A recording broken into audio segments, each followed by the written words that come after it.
우리 지난주부터 에스겔서를 지금 보고 있습니다. 우리 지난주에 나를 살려라 하는 말씀을 받았는데요. 오늘은 나를 살리는 사람은 다른 사람을 살릴 수 있는 줄로 믿습니다. 오늘 제목이 사람을 살려라 합니다. 지난주에 우리 말씀 지나간 것이지만은 꼭 말씀을 다시 한번 반복해서 듣는 것도 좋을 겁니다. 내가 살면은 나를 만나는 사람에게 영향 주겠죠. 내가 은혜 받으면은 다른 사람에게 은혜가 전달되겠죠. 내가 살면은 나를 만나는 사람이 살아날 줄로 믿습니다. 그래서 다른 사람 걱정하지 마시고 내가 은혜 받으면 될 줄 믿습니다. 우리가 특별한 일을 안 해도 내가 은혜 받으면은 내가 살아난다면은 다른 만나는 사람이 살아날 줄 믿습니다. 사람을 살리는데 그래서 우리가 제일 중요한 게 그렇다면은 이게 뭐겠습니까?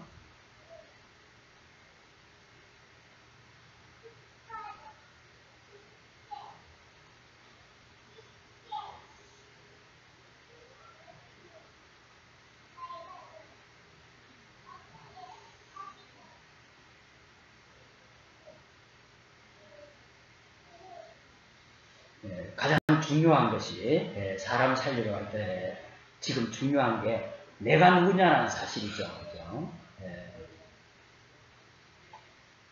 사람을 살리려고 하면은 여러분 자신이, 나 자신이 가장 중요한데요. 여러분이 살지 않고는 그 누구도 살릴 수가 없습니다. 그렇죠?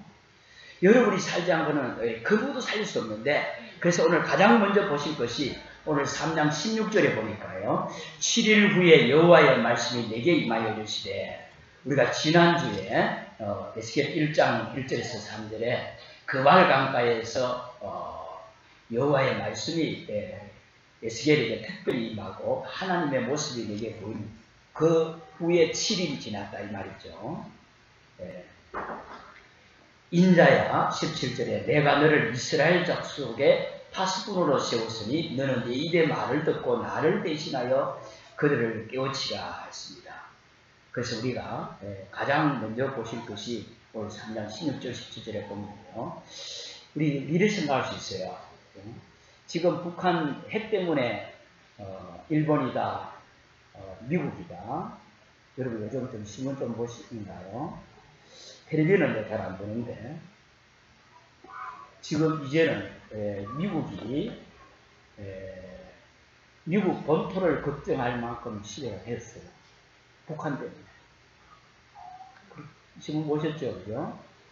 미국에서 북한에서 ICBM 핵을 실은 미사일을 발사를 하면 미국 LA는 말할 것 없고 워싱턴 서부까지 공격할 수 있는 사정권이 들어갔어요. 그러면 북한이 이제는 핵을 가지고 미국 가지고 협상합니다. 한국은 아무것도 아니에요. 그러면 미국은 어떻게 하겠습니까? 한국 정도는 쉽게 버릴 겁니다. 제가 위협 주는 게 아니에요. 실제 실상입니다. 지금. 그런 일본의, 미국의, 북한의 김정은의 마음을 하나님께서 당장 김정은의 마음을 감동시켜서 바꿀 수가 있겠죠. 그렇지 않겠어요? 하나님은 그렇게 안 하시겠다는 겁니다. 오늘 분명히 말씀 보십시오. 우리나라의 대통령을 중요한 이 서귀포에, 제주도에, 여러분들의 기도에, 정말 복음운동에 방해되는 사람을 하나님이 바꾸실 수 있는데 하나님은 그렇게 하시지 않겠다는 게 오늘 17절 잘 보십시오. 너를 파수꾼으로 세워서 내 여호와의 말에 입의 말을 듣고 나 여호와를 대신해서 그들을 깨우치라. 하나님께서 저와 여러분을 대신해서 그 사람을 깨우치게 하시겠다 이거예요. 거기에 저와 여러분을 파수꾼으로 하나님 부르셨습니다. 그렇다면 우리의 축복이 크죠. 그래서 하나님께서 나를 대신하여서 너를 세웠다. 그러면 나는 누구냐? 파수꾼이다 이 말이죠. 처음부터 졸면은 내 책임이 아닙니다. 오늘 피값을 청한다 하고 끔찍한 얘기 나오죠. 제 책임이 아닙니다. 주일 예배 드리기 전에 하죠. 그 전에 주일 예배를 준비하기 위해서 토요일 날은 좀 잠도 주무시고 예배한 시간에 우리가 일주일간 모든 답을 얻기 위해서 지난주에 우리 영적인 결단이라고 했는데 컨디션도 좀 조절하고 하십시오. 밤에 뭘 하시는지 모르겠지만 거기서 졸아보면 그거 아니잖아요. 파수꾼이라 하는데 파수꾼이 졸아보면 어떻게 해요? 파수꾼 역할 감당 못합니다. 하나님께서는 저와 여러분을 어떻게 부르셨고 세우셨느냐? 파수꾼으로. 누구를? 나를. 바로 영적인 파수꾼으로, 바로 하나님의 대리자로, 하나님의 말씀을 전달자로 부르신 겁니다. 하나님이 직접 하시는 게 아니고 나를 통해서, 여러분을 통해서. 그래서 우리의 축복이 그만큼 크기도 하지만 책임도 크다고 볼 수 있겠죠. 그 뭐 핏값 나온다고 이런 거 나오고. 오늘 그 말씀 중간에 본문 말씀이 나올 겁니다. 그래서 그렇다면 어떤 사람이 파수꾼입니까? 지난주에 우리가 말씀 주셨어요. 나는 특별한 자다. 어떤 자가 특별한 자입니까? 1장 3절 지난주 말씀에 그발 강가에서 말씀 주시고 하나님의 음성을 주시고 하나님께서 권능을 네 위에 임하였다. 그래서 하나님의 말씀이 하나님의 권능이 임하니까 특별한 사람이에요. 뭐 하라고? 파수꾼의 축복을 누리고 하나님께서 저와 여러분을 특별히 구별하여서 부르신 자들 있죠. 그렇다면요. 여러분들이 때로는 한 주간 또 실수하고 부족하고 넘어져서 또한 불신한 가운데 있다가 하나님 앞에 나왔는데 내가 이런 모습으로 하나님 앞에 나올 수 있겠느냐? 그러나 하나님 앞에서 큰 문제가 안 돼요. 우리 자신의 처지 생각하면 하나님 앞에 죄송해서 우리 예배드리게 못 올 지경이 수도 있을 거예요. 양심이 있다면. 그런데 그렇지 않다는 겁니다.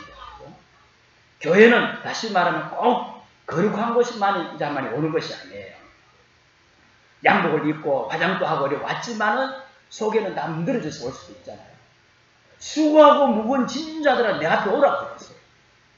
그래서 교회는 거룩한 자만 사실 그리스도의 피로 구속받은 자들이 모인 곳이지만 또 세상에서 우리는 떼먹고 또 실수하고 그런 어떻게 보면은 교회는 뭐 하는 곳이냐?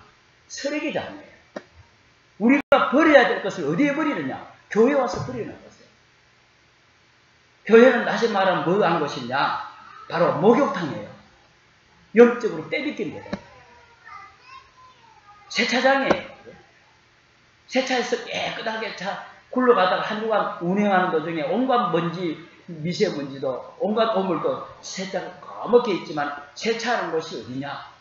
영적으로 말하면은 바로 이 교회라는 곳입니다. 한 주간 우리가 행했던 불신앙이다, 염려다, 불평이다, 제약을 오늘 예배하는 이 시간에 우리 주님께 전부 맡겨버리고 돌아가시기 바랍니다. 그래서 세차장이에요. 그래서 목욕탕이에요. 교회는 거룩한 것이 아니라 불완전한 것, 제약투성이라고 볼 수도 있습니다. 왜냐? 우리 자신이 내가 지금 죄덩어리고 하나님께서 이런 죄덩어리를, 죄투성이를 하나님께서 나를 부르셨지 않습니까? 특별한 자로 하나님께서 부르셨습니다. 특별한 자가 무슨 말입니까? 바로 결론을. 뭐가 결론입니까? 예배예요. 예스겔이란 오늘 이 본문 말씀의 1장에는 우리가 지난주에 말씀을 제가 다시 보라고 하셨는데요. 본문은요. 포로된 그발 강가에서 포로된 중에 그발 강가에서 뭘 했느냐? 하나님께서 포로된 상황에서 강가에서 예배를 신앙생활의 결론이 났다는 것은 예배가 된다는 말입니다. 어떻게 보면 예배가 내가 어떤 이유든지 예배가 안 되진다는 것은 하나님 앞에서 내가 받은 이 복음이 내가 완전한 답이 결론이 안 났다고 볼 수 있습니다. 미안하죠. 저는 이렇게 말하고 싶어요. 우리는 하나님을 설득하면 안 됩니다. 하나님께서 내가 설득당해야 돼요. 목사한테서는 설득 안 당해도 됩니다. 목사로부터 하나님의 말씀이면 그 말씀에 설득당해야만이 본인에게 축복이 있는 것입니다. 왜 아멘 안 하세요? 저는 아멘 꼭 하시라고 할 때는 저와 여러분에게 축복이 되기 때문에 그렇습니다. 제 말이 아니라 하나님의 음성이기 때문에 그렇습니다. 우리는 역천자가 되면 안 됩니다. 순천자가 돼야 돼요. 순천향 병원이라고 있잖아요. 하나님의 뜻을 향하는 그 병원이 말이겠죠. 바로 그래서 우리는 하나님이 정답이고 예배가 정답이고 말씀이 정답인 줄 믿습니다. 내 삶의 경험이 정답이 아니에요. 저와 여러분이 바로 하나님 앞에서 가장 가치 있게 들을 수 있는 것이 바로 뭐겠어요? 예배입니다. 예배는 영어로 말하는 서비스, 드린다는 말인데 내가 시간을 드리고 내가 중심을 드리고 바쁜 와중에 들을 수 없는 상황 속에서 내게 가장 가치 있는 내 삶을, 내 시간을, 내 중심을 하나님 앞에 드릴 수 있는 것이 바로 하나님이 모든 것이라는 결론 난 사람만이 우선순위가 다른 것이 예배입니다. 그때 벌써 중심에서 벌써 예배에 성공하고 있는 거겠죠. 그렇죠? 바로 이 에스겔이라는 사람은 포로되어서 잡혀간 지 5년 동안 아무 답도 없고 아무런 참 응답도 없는 가운데 그 발 강가에서 그것도 포로된 상황에서 하나님 앞에 말씀 붙잡고 기도에 집중하는 가운데 하늘 문이 열리고 하나님의 모습이 보이면서 하나님의 말씀이 내게 특별히 임하고 하나님의 권능이 내게 임하는 그 축복이 우리 성도들에게도 동일한 은혜가 예배를 통해서 하나님은 역사하실 줄로 믿습니다. 그래서 우리에게 바로 이 예배를 통해서 하나님에게 저와 여러분의 한 주간의 삶을 두고서 똑같은 말씀이지만 여러분 개인 가슴 속에 하나님께서 부닥쳐오는 특별한 메시지를 하나님께서 개인에게 주실 줄 믿습니다. 그걸 우리는 뭐라고 합니까? 해답이라고 해요. 내 삶을 두고서 하나님께서 해답을 말씀으로 해답을 주신 거예요. 문제에는 반드시 하나님이 주실 해답이 따로 있습니다. 왜요? 우리에게 살아가는 어떤 문제 상황 속에도 하나님의 허락하신 거라면은 그 문제에 대한 해답을 하나님께서는 예배를 통해 말씀으로 우리에게 해답을 주시는 거예요. 그렇죠? 그래서 우리는 예배를 통해서 우리에게 말씀을 주시는데 에스겔 1장 1절에서 하늘이 열리고 하나님께서 하나님의 음성을 주셨는데 그게 해답이란 말이에요. 포로되었을 때에 여러분이 지금 어떤 상황 속에 지금 이 예배에 참여하고 있습니까? 어떤 어려운 가운데 있습니까? 그러나 상황이 중요한 것이 아니고 문제도 중요하지만은 그 상황 속에서 하나님이 주시고자 하는 해답, 그 메시지를 찾아내시기 바랍니다. 내게 주시는 말씀, 이 메시지, 바로 그러면은 그 메시지를 찾는 순간 그때부터 하나님은 그 해답을 통해서 응답하시는 겁니다. 응답이 오면은 응답은 앞으로 미래 되어질 일이죠. 미래가 보여지는 겁니다. 포로된 상황 속에서 앞으로 이스라엘이 어떻게 될 것인가 에스겔에게 미래에 대한 환상으로 하나님께서 보여주셨는데 저와 여러분들이 오늘 주시는 말씀을 통해서 내 인생에 내 한 주간의 삶을 하나님께서 가슴에 부닥친 은혜의 말씀이 해답으로 붙잡는 순간 한 번도 안 걸어가보지 않는 월요일부터 토요일까지의 삶의 어떤 문제 속에서도 그 해답이 응답으로 하나님께서 말씀을 허락하실 줄 믿습니다. 그 해답을 갖고 있으면 우리는 어떤 문제가 중요한 것이라 하나님이 내게 주신 해답이 있느냐 없느냐 이게 중요한 거예요. 그렇죠? 그 해답이 바로 여러분의 생명으로 하나님께 주신 것입니다. 그래서 우리는 특별한 자란 말입니다. 왜요? 하나님께서 여러분들을 특별한 자로 부르셨어요. 왜요? 나를 지키고 오늘은 사람을 지키는, 사람을 살리는 파수꾼으로 부르신 겁니다. 파수꾼이라는 말은 바로 특별한 자요. 또한 이 행복자라는 겁니다. 무슨 행복입니까? 바로 하나님이 주신 이 해답을 늘 생각하고 늘 기도로 누릴 수 있는 기도의 행복을 누리는 자 하나님께서 주신 것입니다. 내가 정말 성취될 하나님의 말씀을 해답을 가지고 있다면 그 자체가 벌써 해답이 행복하지 않겠어요? 그죠? 바로 그래서 우리는 기도의 행복을 매일 느끼게 해야 됩니다. 기도가 좋아야 되고 기도가 즐거워야 되겠죠. 바로 해답을 가지고 누리는 이게 알고 있다면 24시간 기도되질 만큼 우리가 늘 만나는 사람이 정말 사만하고 정말 내 애인을 두고서 만나고자 한다면 늘 즐겁지 않겠습니까? 바로 우리는 그런 기도의 행복을 하죠. 그래서 우리는 말씀 속에서 하나님 주신 그 해답을 가지고 행복을 찾아내시기를 바랍니다. 이 행복을 가지고 우리는 계속 지속해서 반복하는 거죠. 오늘 또 누리고 내일 또 누리고 매일 반복하는 겁니다. 어느 정도 우리가 반복해야 되겠습니까? 하나님께서 내게 분명한 그 해답을 통해서 하나님이 하시고자 하는 하나님의 계획이 보일 때까지 반복하시면 될 줄 믿습니다. 이렇게 해서 우리는 나를 살려야 돼요. 하나님의 말씀으로 하나님이 내게 주신 해답으로 나를 살리게 된다면 그게 바로 파수꾼입니다. 나를 살리는 파수꾼. 그래서 제일 먼저 나부터 살려야 되는데요. 그렇다면 여러분 자신이 나는 파수꾼이요. 바로 내가 특별한 자요. 내가 행복한 자다. 이게 느껴져야 됩니다. 그때에 하나님께서는 저와 여러분에게 하나님 축복하시겠죠. 축복을 주시죠. 무슨 축복이 있습니까? 평생에 대한 한 주간에 대한 하나님의 계획과 메시지를 주신 겁니다. 이게 바로 우리에게 방향이고 우리가 구원받은 자의 축복의 응답입니다. 자녀 문제가 내 건강의 문제가 해결됐다. 자녀가 합격했다. 불신자도 합격하잖아요. 그죠? 그렇잖아요. 그죠? 우리는 그런 응답도 중요하겠지만은 하나님께서 나와 함께 하시는 그 하나님은 말씀으로 함께 하시는데 내게 주신 해답을 가지고 있는 자가 가장 행복한 것입니다. 나를 통해서 하나님의 말씀이 성취되는 자가 가장 행복한 자겠죠. 그러면서 우리는 바로 특별한 자요, 행복자요. 우리에게는 어떤 파수꾼입니까? 저와 여러분은 전도자입니다. 어떤 전도자냐? 바로 빛의 전도자입니다. 하나님을 만나지 못하면 결국 모든 사람은 어두운 가운데, 흑암 가운데 있어요. 그래서 저와 여러분은 나를 살리는 빛이에요. 만남을 살리는 빛입니다. 그 정도가 아니라 우리는 빛의 전도자인데 저와 여러분은 바로 가정을 살리는 빛이요. 여러분의 가정을 살리는 빛이요. 여러분이 근무하시는 내 직장을 살리는 빛으로 하나님께서 그 직장에 하나님께서 보내신 줄로 믿습니다. 또한 그죠? 어떤 빛입니까? 여러분의 지역을 살리는 빛입니다.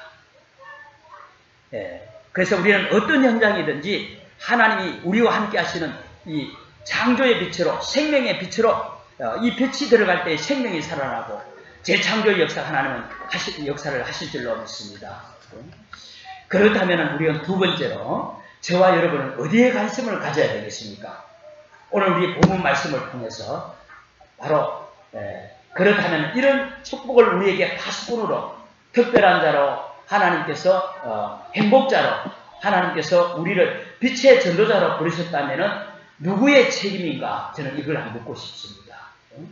하나님께서 여러분을 파수꾼으로 부르셨는데 바로 여러분이 특별한 자요, 행복자요, 전도자인데 오늘 본문에서 말씀하고 있습니다. 18절을 제가 한번 읽어볼게요. 가령 내가 악인에게 말하기를 너는 꼭 죽으리라 할 때에 네가 깨우치지 아니하거나 말로 악인에게 일러서 그의 악한 길을 떠나 생명을 구원하게 하지 아니하면 그 악인은 그의 죄악 중에서 죽으리니와 내가 그의 피를 내 손에서 찾을 것이고 바로 이 말입니다. 우리 옆집에 사는 분이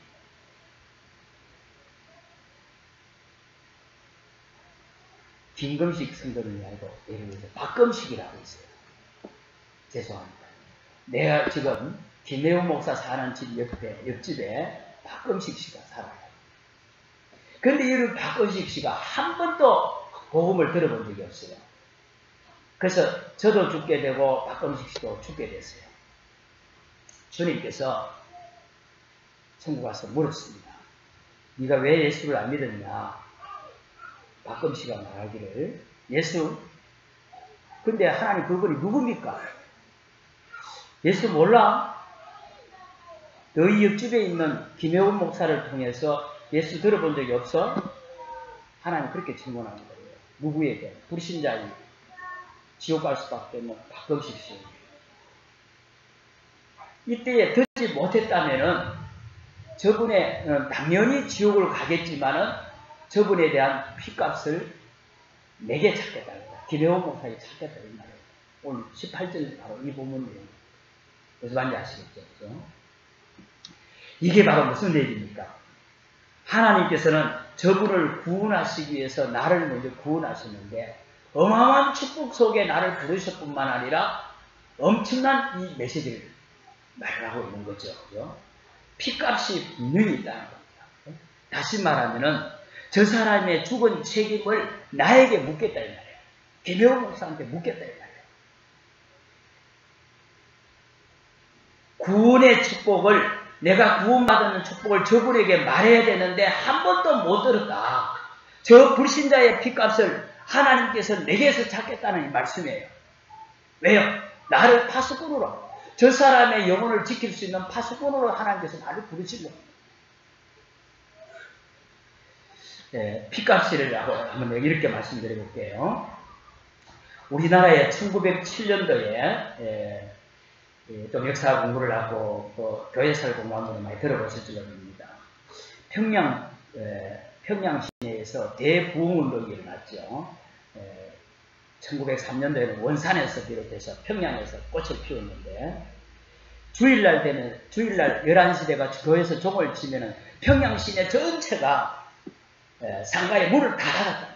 전 평양 시민들이 가서 예배를 드리고 했는데, 이런 평양이 정말 성령 충만한 가운데 이런 대역사가 일어났었는데요.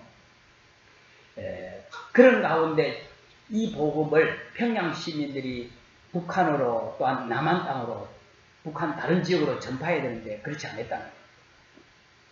그래서 하나님께서 저 일본을 일으키고, 소련의 스탈린을 일으키고, 중국의 모택동을 일으켰어, 북한의 김일성을 일으켜서 평양을 피바다라고, 그 피바다가 결국은 남한으로 낙동강 전선까지 내려온 것이 6.25도.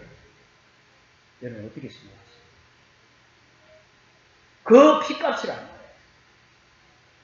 그래서 믿는 신자들이 흩어져서 많은 신자들도 죽었지만은, 그래서 서울의 영락교회고 부산의 초량교회가 세워지는 대표적인 교회라고 하죠. 역사의 주인공은 하나님이십니다. 이 복음이 증거되지, 딴 데까지 가야 되는데 증거되지 않으니까 하나님께서 재앙을 통해서 터뜨려버립니다. 그러면서 피값을 누구에게? 신자들이 가장 먼저 피해자가 누구였냐? 북한 김일성 그 공산 세력들이거든요. 목사님들, 장로님들. 먼저 1순위로 저격 1순위였어요. 김일성이 나쁜 사람입니까? 나쁜 사람은 맞겠죠. 하나님이 그렇게 하셨어요. 피값을. 제가 이 공포 분위기를 조성하려고 한 게 아닙니다. 누가 책임인가? 우리가 하나님 정말 이 책임을 내가 감당할 수 있도록 기도해야 될 줄로 믿습니다. 저는 또 이런 말을 한번 하고 싶어요. 그죠? 우리 대구 지하철 사건, 제가 고향이 다니는데, 부산, 한 18년 전에 좀 됐죠. 2003년도에 일어난 사건, 대구 지하철에 불을 지른 사람이 알잖아요. 병원에 가서 수차례 내가 몇 번이나 찾아가서, 나는 지금 정신적으로 지금 문제가 와서 지금 죽을 지경이다. 날 제발 좀 살려달라. 간증했는데 아무도 이 사람을 도와주는 사람이 없는 겁니다. 그래서 병원 갔다가 나오면서 지하철에 가서 불을 질러버린 사건입니다. 그래서 지금 내가 인터넷에 자료를 들어가 보니까요, 지금 벌써 15년이 지금 되잖아요. 그런데 지금도 어느 이 아가씨를 이 사람은 그때 돌아가신 어머니의 핸드폰에 지금도 전화한답니다. 어머니가 그 사이에 죽었거든요. 어머니가 전화 받을 줄 알고. 그 당시에 여고생이 하나가 고등학생이 죽었는데, 그래서 고통을 당했는데요. 살았습니다. 여고생이. 얼마나 그때 상황이 끔찍했는지. 지금도 그 학생은 밤에 잘 때 불을 끌 수가 없대요. 밤에 늘 음악을 들어야 잔다. 불을 끌 수 없을 뿐만 아니라 TV를 늘 켜놔야 됩니다. 그 정도로 잠을 못 이루는 이런 상황. 그게 피값이라는 말이에요. 그래서 우리가 지역 구석구석에 정말 그리스도운동, 생명운동, 말씀운동을 우리가 펴서 모든 사람이 복음을 듣게 하는 것이 우리의 사명이요, 이 지역을 살리고 이 시대를 살리는 파수꾼으로 하나님께서 우리를 부르신 줄로 믿습니다. 그러면서요, 오늘 3장 20절에 보면요, 읽어보시면은, 구원받은 하나님의 자녀 신자가 사명이 없다. 본문은 말씀합니다. 구원받은 자가 가장 악할 때가 언제냐? 하나님의 자녀가, 예수 믿는 자가 가장 악할 때가 언제냐? 복음의 축복, 구원의 축복을, 구원의 이 비밀을, 이것을 말하지 않을 때가 가장 악할 때라고 하고 있습니다. 바로 전도와 선교의 사명을 놓칠 때가 가장 악한 때라고 해요. 구원받은 자에게 우리가 사명을 말해주지 않는다면 그 핏값을 바로 내게서 찾는다. 그래서 이스라엘이 자기들만이 하나님께서 우리 백성들을, 이스라엘 백성들을 구원하셨다고, 우리는 선민이고 너희는 이방 사람들은 이방 나라요 짐승과 같다고 해서 복음 안 전했는 이스라엘. 그래서 저들이 어디로 갔습니까? 노예로 갔어요. 그래서 저들이 포로로 갔어요. 전쟁당했어요. 멸망당했어요. 왜 하나님의 백성을 그렇게 했을까요? 하나님께서 노예를 보내서 그곳에서 이 복음 전하라. 바로 이게 바로 핏값으로 당한 것이죠. 그러면 역으로 말합니다. 3장 19절 21절에 보면요. 저와 여러분이 악인과 의인을 깨우치게 된다면 생명을 보존하리라 했습니다. 생명 보존하는 길이 바로 이 복음을 전하는 길이에요. 이 일은, 이 복음 전하는 일은 바로, 그래서 우리는 하면 좋고 안 하면은 안 좋고 그게 아니에요. 안 하면은 죽은 악인과 악인의 핏값을 내한테서 찾겠다는 것이 오늘 말씀입니다. 그래서 우리는 아무런 정말 동기 없이 순수하게 이 생명의 복음을, 이 영원한 복음을 우리 전하는 일에 정말 마음 담으시고 우리는 기도하셔야 될 줄로 믿습니다. 기도하는 것 자체가 바로 이 사명을 감당하는 길이겠죠. 그렇죠? 사람을 살리는데 우리가 누가 살릴 수 있습니까? 그렇죠? 파수꾼의 축복을 아는 저와 여러분이 사람을 살릴 수가 있는 줄로 믿습니다. 그래서 여러분은 파수꾼입니다. 그렇죠? 지키는 사람. 바로 그러면 어떻게 우리가 사람을 살리고 지킬 수 있습니까? 바로 사명입니다. 그렇죠? 그렇다면 우리가 당연히 우리가 이 말해야 되겠죠. 그렇죠? 당연한 사명입니다. 복음 받으면 사는데 이 복음을 당연히 말해야 되겠죠. 그렇죠? 그런데 이 사람들이 이 복음을 안 받고 거부한다? 그것은 여러분하고 말하는 저하고는 상관이 없습니다. 그렇죠? 그러나 당연히 우리는 이 복음을 말해야 됩니다. 왜 그렇습니까? 모든 사람들이 로마서 3장 23절에 재앙 가운데 저주 가운데 빠져서 다 죽게 되었는데 이 복음 받으면 사는데 당연히 우리는 말해야 되겠죠. 그렇죠?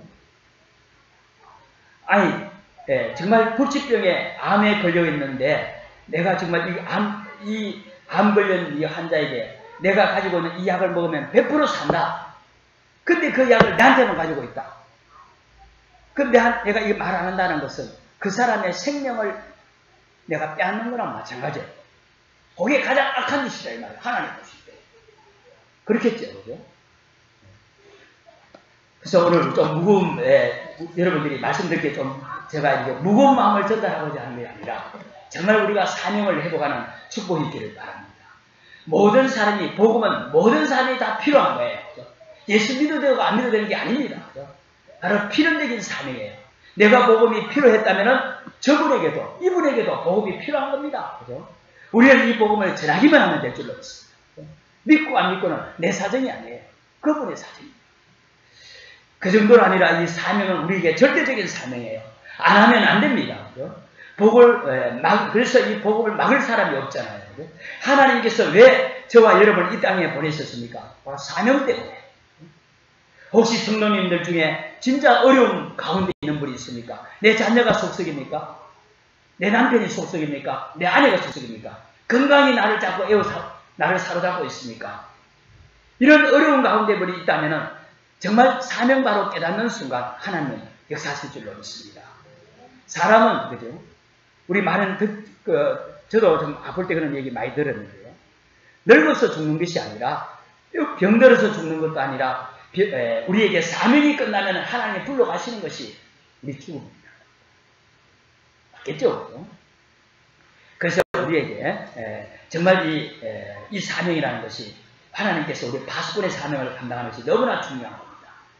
그리고 우리 책임 정도뿐만 아니라 하나님께서는 다니엘서에 보면은 많은 사람을 옳은 대로 돌아오게 하는 자는 하늘의 별과 같이 빛나게 영원히 빛나게 하리라.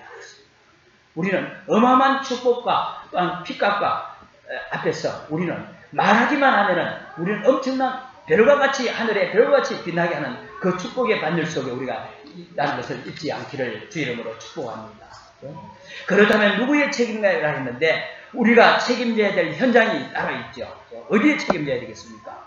바로 저와 여러분의 가정, 여러분의 가문을 여러분이 책임져야 됩니다. 목사가 책임질 수가 없어요. 하나님께서 여러분의 가정과 가문에 하나님께서는 뭐로 보내셨냐? 가문 살릴 선교사로, 가정을 살릴 여러분을 선교사로 하나님께서 부르셨다는 겁니다. 선교사라는 것은 사명자로 부르셨다는 거예요. 그래서 이제부터 내 가정을, 내 자녀를 내가 책임지는 그런 축복이 있기를 바랍니다. 어떻게 하면 되겠어요? 말해야 됩니다. 안 하면은 핏값을 내가 받는다 했어요. 내가 살고 있는 지역, 내가 살고 있는 직장, 내가 다니는 학교, 누가 책임져야 되느냐? 내가 책임져야 돼요. 우리가 사는 지역 경찰 책임이 아닙니다. 경찰은 범죄 행위를 예방도 하지만 한계가 있잖아요. 바로 여러분의 책임입니다. 내가 다니는 직장 사장님 책임이 아니라 여러분의 직장 살리라는, 직장 살리는 빛으로 부르셨기에 사장님 책임이 아니라 내 책임이요, 학교 선생님 책임이 아니라 내 책임이 있습니다. 그러면서 우리는 우리의 민족과 우리 전 세계를 우리가 책임지도록 하나님께서 너로 말미암아 천하 만민이 복을 받을 것이라고 하나님께서는 이런 복의 근원을 우리를 부르셨는데, 그래서 우리는 선교해야 됩니다. 우리는 정말 이 사실을 하나님께서 마음에 담기만 하면은 하나님께서는 역사하실 줄로 믿습니다. 하나님께서 여러분을 파수꾼으로 부르셨어요. 그래서 누구의 책임입니까? 바로 내 책임이요, 우리 교회의 책임인 줄 믿습니다. 그래서 저와 여러분은 그렇다면 세 번째로 우리는 살리는 사람입니다. 저와 여러분은 바로 살리는 사람. 어떻게 우리가 사람을 살릴 수 있을까요? 불신지옥, 예수천당 그렇게 하면 살 수 있겠습니까? 저는 한편으로는 그 공예가 아니냐. 우리가 요즘 전철 같은 거 없는 거 같거든요. 우리 육지에도 가고 그러 보면은 길가에서 떠드는 사람들이 거의 없다면 예수 믿는 사람이 복음을 방해하는 것도 아니겠냐 저는 생각을 해봅니다. 만안보다는 나갔다 할지 몰라도 전도지를 돌리면서 우리 교회 오라고 과연 전도 될까요? 저는 이렇게 말씀을 드리고 싶습니다. 여러분이 오늘 말씀하신 대로 내가 정말 특별한 자요, 내가 행복자요, 정말 내가 전도자다, 이 축복을 내가 누리고 있다면은 복음 받을 자가 하나님께서는 보이게 할 줄로 믿습니다. 보이면 가서 말하면 돼요. 어떻게 말하면 됩니까? 우리 여러분들이 주보 제일 뒷면에 보시면은 하나님 만나는 길, 바로 구원받는 길이 여기 나와 있습니다. 이거 말해주면 돼요. 이거 읽어주면 돼요. 바로 우리 사람은 뭘 말합니까? 그죠? 바로 사람은 반드시 하나님을 만나야 돼요. 하나님께서 말씀하시기를 자기 형상대로 사람을 창조하시고 있습니다. 그래서 하나님의 형상대로 하나님은 창조하시고 말씀하시기를 하나님께서 축복하셨다 했습니다. 복을 주시며 하나님께서 하나님의 형상으로 지음받은 우리 인간이 복을 받았는데 복을 받은 인간이 가서 정복한 겁니다. 그래서 우리 사람은 반드시 하나님을 아는 자가 본을 가져야 돼요. 반드시 하나님을 알고 하나님을 믿는 자가 바로 오래 살아야 됩니다. 저주받은 사람이 오래 살면 어떻게 되겠어요? 그 고통이겠죠. 돈을 많이 가진 사람이 하나님을 모른다. 하나님 필요 없는 것처럼 살아가다가 나중에 되면 지옥 갈 수밖에 없잖아요. 하나님 없는 사람이 성공했다. 그 성공이 하나님이 되어 있을 건데요. 그 성공한 자도 결국은 그 영혼은 하나님 앞에 서야 됩니다. 그래서 저는 이렇게 말하고 싶어요. 하나님을 아는 자가, 하나님을 만난 자가 오래 살고 돈을 가지고 성공이 된다. 그런데 모든 사람이 로마서 3장 23절에 죄 가운데 빠졌다 했습니다. 무슨 죄입니까? 모든 사람이 창세기 3장에 하나님을 떠나버렸어요.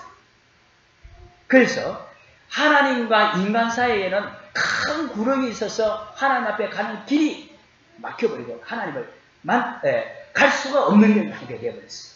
그래서 모든 사람은 예수님께서 말씀하시기를 요한복음 8장 44절에 너희는 너희 아비 마귀에게 났으니 하나님과 함께하는 자가 아니라 하나님을 떠나버리니까 영적인 상태가 마귀에게 잡혀서 마귀에 소속되어 버린 거예요. 그래서 이 땅의 삶의 방법이 에베소 2장 2절에 삶의 방법이 바로 운명 따라가야 돼요. 사주팔자 따라가야 돼요. 운명, 사주팔자 누가 잡고 있습니까? 마귀, 사단, 귀신이 인생의 운명을 잡고 있다는 거예요. 못 빠져나오는 겁니다. 그래서 절에도 가보고 교회도 가보고 등도 달아보는 거예요. 그래도 해결됩니까? 미신 섬기고 점도 쳐보고 안 해보면 큰일 납니다.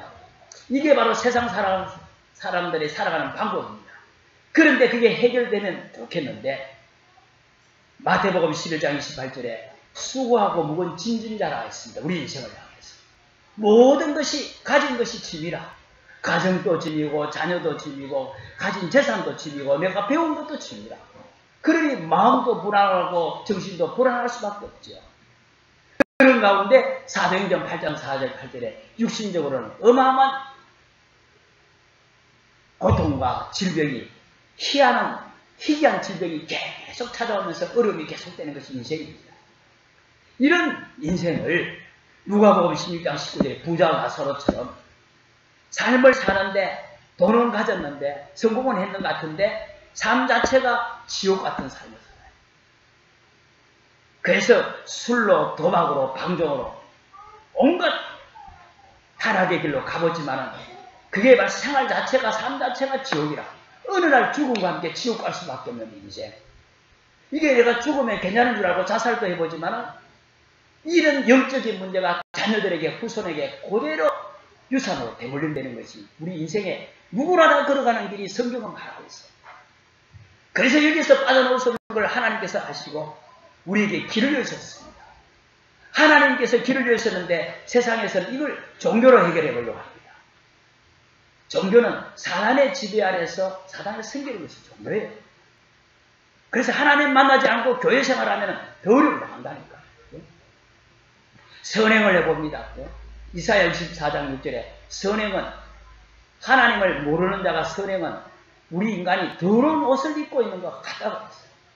더러운 옷을 입고 있는 자가 아무리 착한 일을 해봐도 똑같은 거예요. 그죠? 걸레는 알아도 걸레예요. 이게 우리 인생입니다. 성공하면 해결됩니까? 성공한 자의 고통이 더 심한데. 그래서 하나님께서 로마서 5장 8절에 우리가 아직 죄인 되었을 때 우리가 바로 사단에 잡혀서 운명에 붙잡혀서 무거운 짐을 지고 있는 그 상황, 지옥 같은 삶을 살고 있는 그때에 하나님께서 그리스도를 보내셔서 십자가에 죽이게 하셔서 하나님의 사랑을 확정하신 줄로 믿습니다.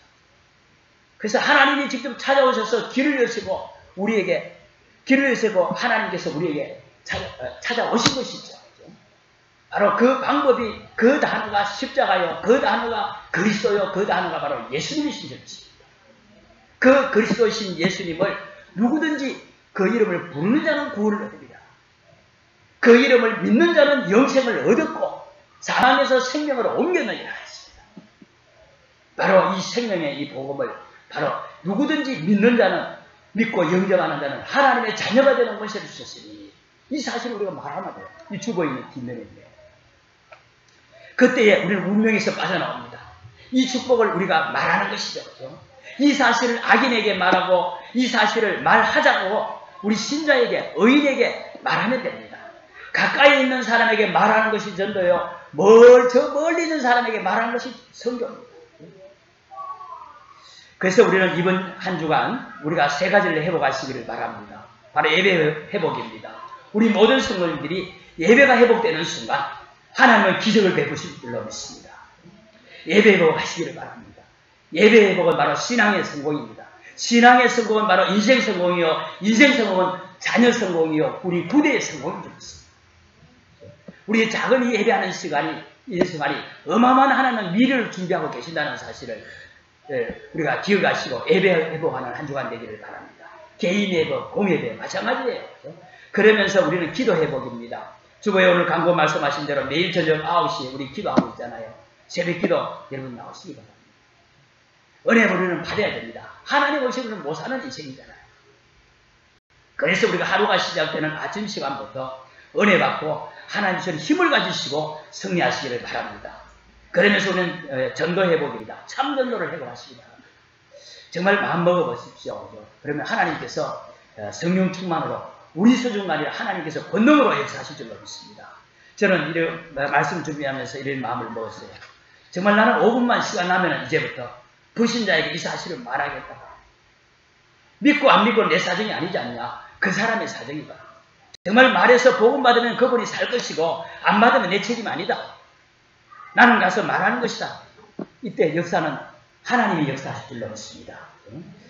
이번 주 말씀 꼭 붙잡으시기를 바랍니다. 그러면은 하나님은 중요한 축복